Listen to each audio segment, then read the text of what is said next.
Todo mundo tem um carro que marcou época, não só pelo ronco do motor ou pelo design que chamava atenção na rua, mas pelo que ele representava dentro de casa.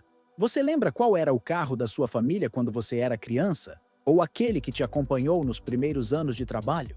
Neste vídeo, a gente vai relembrar 5 modelos que marcaram uma década, não por propaganda, mas por confiança, presença e memória afetiva. Modelos que se tornaram quase personagens da vida real de milhões de brasileiros. Se você valoriza custo-benefício, durabilidade e aquele tipo de carro que deixava a garagem mais segura, já deixa seu like e comenta qual foi o carro que mais te marcou.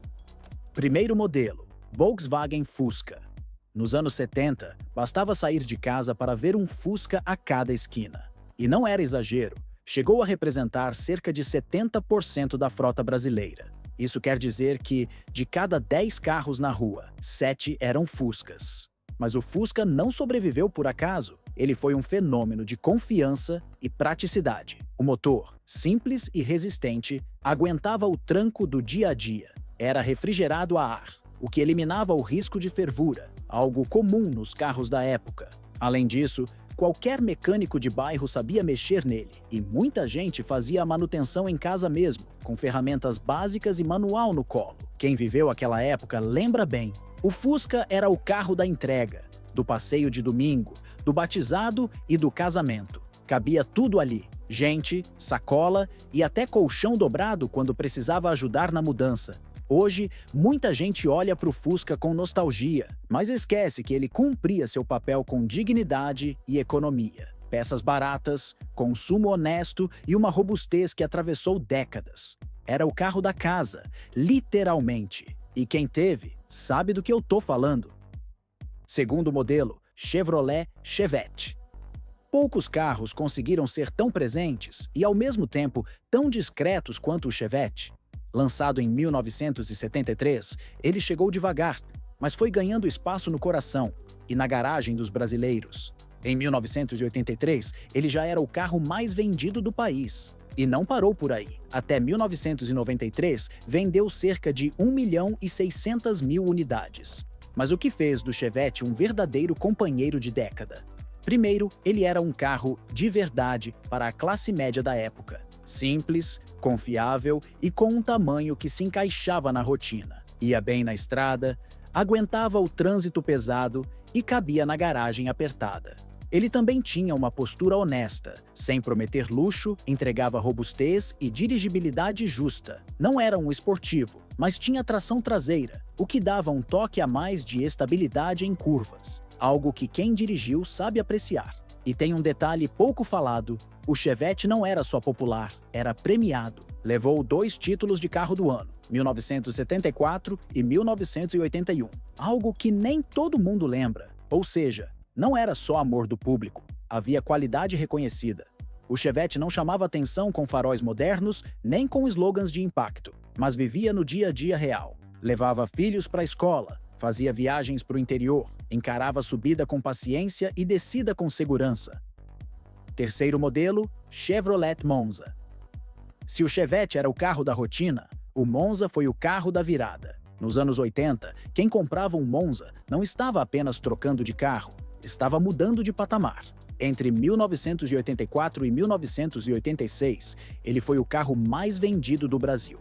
Mas mais do que números, ele representava algo novo: conforto, status e modernidade acessível.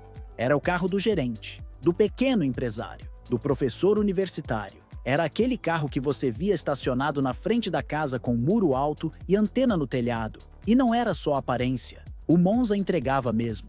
Tinha motor 1.8 ou 2.0, direção hidráulica, acabamento caprichado e, para a época, um silêncio interno que impressionava.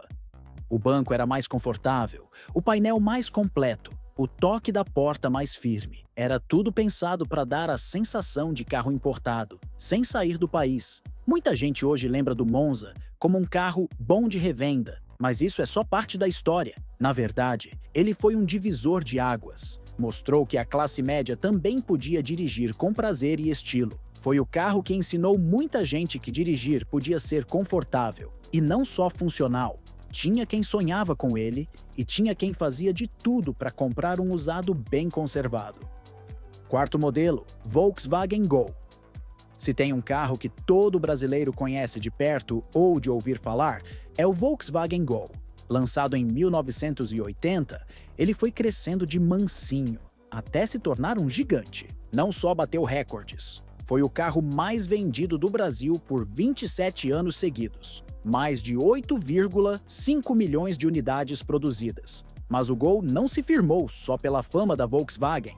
Ele ganhou a confiança do povo com trabalho. Desde o começo, era um carro que se encaixava em tudo. Pequeno por fora, mas com bom espaço interno. Econômico, mas com motor valente. E simples de manter, mas sem perder o toque moderno. Ao longo das décadas, ele foi se atualizando sem perder sua essência. Foi o primeiro carro nacional com injeção eletrônica em larga escala. Depois veio o motor 16 válvulas e mais tarde o motor flex. Cada nova versão trazia uma inovação acessível, que o público abraçava rápido. E o mais curioso, mesmo com tanta mudança, o Gol nunca deixou de ser um carro confiável. Além disso, ele quebrou um paradigma histórico. Foi o único modelo a destronar o Fusca no ranking de vendas. Ou seja, ele não só acompanhou o tempo, ele liderou o tempo. Era o carro do jovem que comprava seu primeiro veículo, da família que precisava de um guerreiro para o dia a dia, e até de frotistas que sabiam que ali havia retorno garantido. Ele aguentava o tranco, não dava susto e fazia o que prometia.